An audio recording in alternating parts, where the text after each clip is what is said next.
sekaligus wawancara untuk ukuran saya sebagai data tugas akhir skripsi.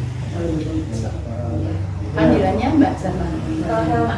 Oh, Mbak Helena. Iya. Oh iya, siap Mbak Helena. Jadi Ibu mau langsung saya Oke, siap.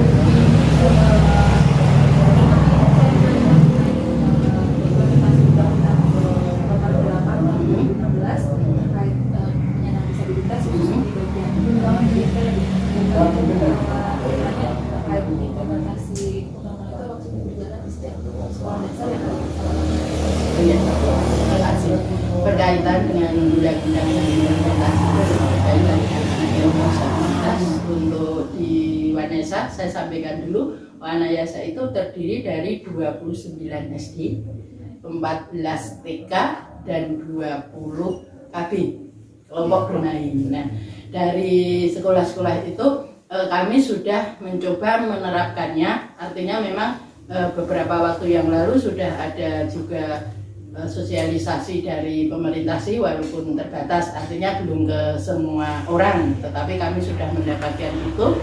Di antaranya bahwa memang sekolah saat ini tidak diperbolehkan menolak anak yang disabilitas, artinya tetap harus diterima. Nah, dengan demikian kami memang menginstruksikan ke teman-teman kepala sekolah. Kalau ini kan sudah memasuki PPDB saat ini, memang sudah kami instruksikan teman-teman kalau ada anak yang berkebutuhan khusus atau disabilitas, monggo tetap untuk dilayani, untuk diterima. Dan memang kita punya plot aturannya itu paling nggak 2 kursi di satu kelas di tahun ajaran baru ini. Dan beberapa tahun yang lalu juga sudah kita laksanakan kalau di sini.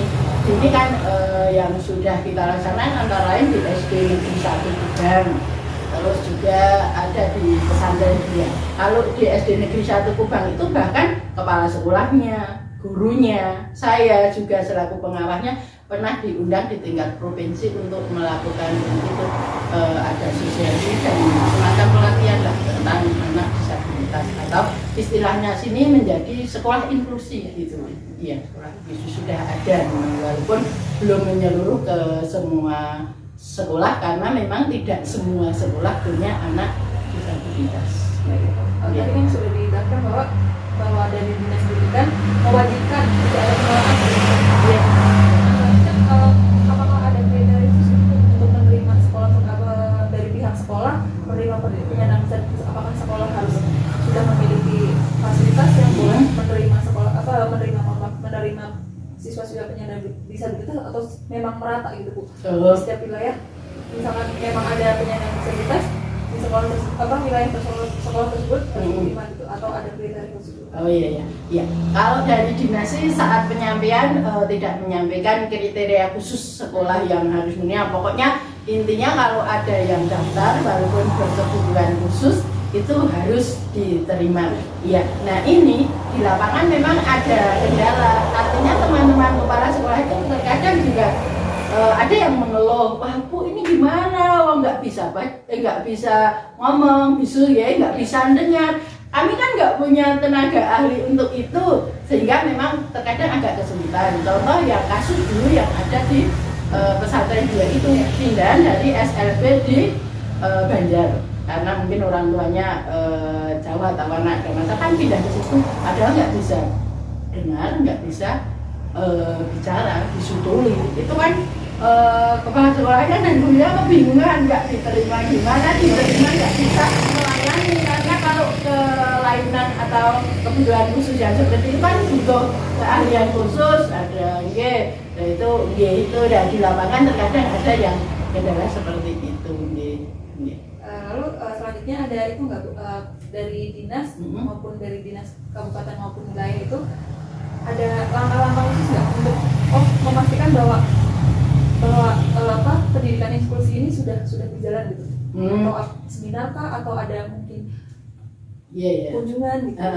Oh ya, sudah ada Mbak. Kalau dari provinsi itu bahkan kalau yang dari Kubang, karena mungkin sudah tercatat di tingkat provinsi sih, itu kan berdasarkan data di Dapodik juga kan, terus terdeteksi oh ini sekolah ABCD ini punya siswa itu sudah Bahkan mereka mengadakan kursus yang pelatihan untuk guru pendamping khusus. Kalau di Kubang itu kan online saat itu Mas Adi yang kami tugasi untuk itu, sehingga Mas Adi itu sudah melaksanakan itu. Terus juga yang tatap muka juga sudah ada kepala sekolah dan satu guru. Dulu kalau Bu Iin kepala sekolahnya dan satu guru perempuan, nggak siapa itu yang ditugasi ke sana, ke Solo atau ke Semarang untuk mengikuti itu semacam pelatihan ya. Tapi baru Kubang kalau yang di sini itu saja kan tidak semua kecamatan dapat lot. Alhamdulillah sini memang beberapa kali untuk Kubang itu sudah dapat lot itu ya. Dan saya lihat juga daftarnya nggak semua kecamatan. Sini Kubang yang sudah beberapa kali dan saya pernah mendampingi sekali yang di sini. Lalu selanjutnya kalau saya menanyakan terkait fasilitas,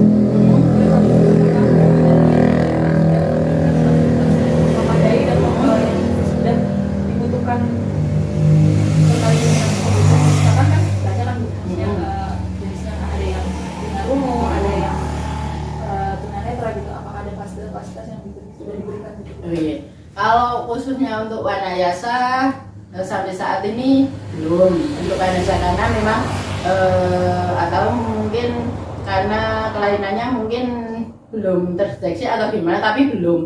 Tapi kalau untuk kecamatan lain saya pernah mendengar sih sudah ada Pak Kepala Dinas langsung. Bahkan kemarin Jumat kami kan rapat dengan Pak Kadin, Pak Teguh itu juga menyampaikan di Karangkobar itu kan ada yang anaknya nggak bisa jalan lah, akhirnya diberi kursi roda oleh Dindikpora. Itu dana dari Basnas, itu dijelaskan Pak Kadin ya, di Karangkobar ada. Dan SMP Pejawaran 2 ya, di luar kecamatan sini. Tapi di sini karena kelainannya kan nggak butuh alat-alat khusus itu sih, ya paling nih ada ya nggak Berarti hanya memantapkan untuk pendidikan kursi buat gurunya untuk pendampingan gitu ya? Iya. Fasilitas yang berupa alat-alat sampai saat ini belum.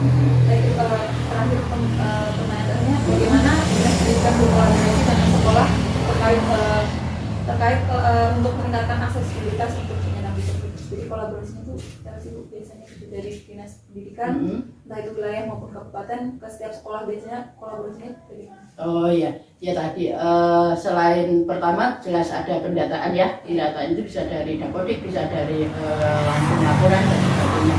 Terus yang kedua itu juga baik provinsi maupun kabupaten mengadakan koordinasi. Terus ketiganya kan mereka yang memiliki anak-anak disabilitas tadi kan diadakan pelatihan itu sudah dilaksanakan di tingkat provinsi baik daring maupun luring. Kami pernah terlibat sih sehingga bisa sedikit cerita berkaitan dengan ini. Dan juga khususnya sekup kabupaten, dinas pun sudah melakukan hal-hal langkah tadi. Ketika misalnya ada yang menderita nggak bisa jalan dikasih kursi roda. Saya dengar sudah 2 ada di SMP 2 Pejawaran dan di Jawa itu di Karangsari itu, dan ada di SD yang ada di Karangkobar, kayaknya SD Ambal atau apa itu memang sudah langsung dikasih kursi roda oleh Pak Kadin, kayaknya lewat dana Basnas. Nah itu kan juga wujud dari itu.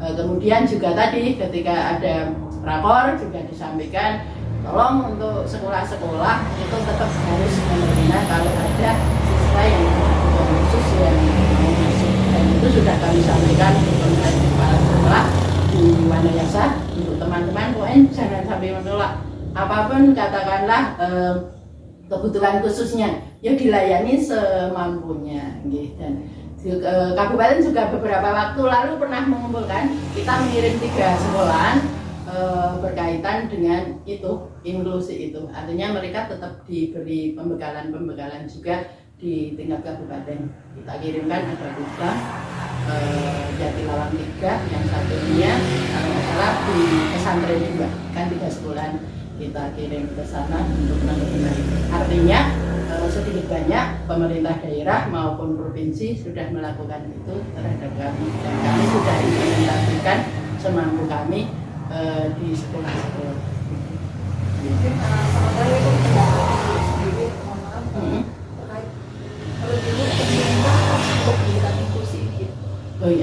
Kalau menurut saya sangat penting Mbak, karena apa? Karena kita wilayahnya kan luas, sementara di Banjar Negara itu SLB kan hanya ada di Banjar yang ditambahkan itu, terus ada di Mandiraja, kelihatannya baru 2. Sementara wilayah kita kan luas, terus masyarakat juga harus terpenuhi hak pendidikan anaknya, kan nggak semua mampu menyekolahkan di tingkat Banjar. Satu butuh transportasi banyak, kalau kos juga butuh biaya yang banyak. Sehingga masih banyak sekali Mbak, ternyata kita saja punya 8 SD yang kemarin kita list itu memiliki anak berkebutuhan khusus. Nah dari itu kan itu baru 1 kecamatan loh Mbak, kecamatan yang lain belum Batur, Wanayas, Batur, Karangkobar, Kalibening dan sebagainya.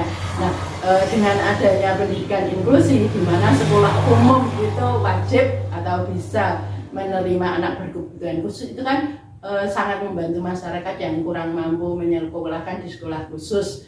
Nah harapan kita ke depan sih ini diiringi dengan pemberian pembekalan kepada guru-guru, misalnya masing-masing tetap harus ada 1 guru khusus yang bisa itu. Dan saya dengar juga ke depan bahkan akan ada itu Mbak, kayaknya di 1 kecamatan ada petugas khusus yang menangani itu. Lah itu kami sangat berharap itu bisa terrealisasi. Kalau itu bisa terrealisasi kan kita agak ringan ketika teman-teman guru ada kesulitan mendidik atau tentang apalah kesulitan, bisa konsultasi ke tenaga khusus tadi. Saya yakin tenaga khusus yang diterjunkan kan sudah khusus lah, sudah ahli lah di bidang pendidikan inklusi itu. Gitu, Mbak.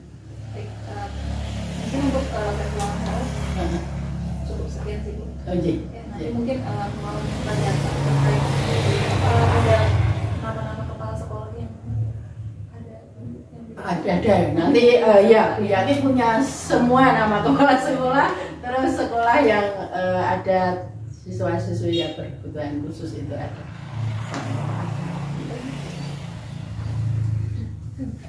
Oh iya. Oh, gimana? Ya kan baiklah. Nah kayaknya di sini.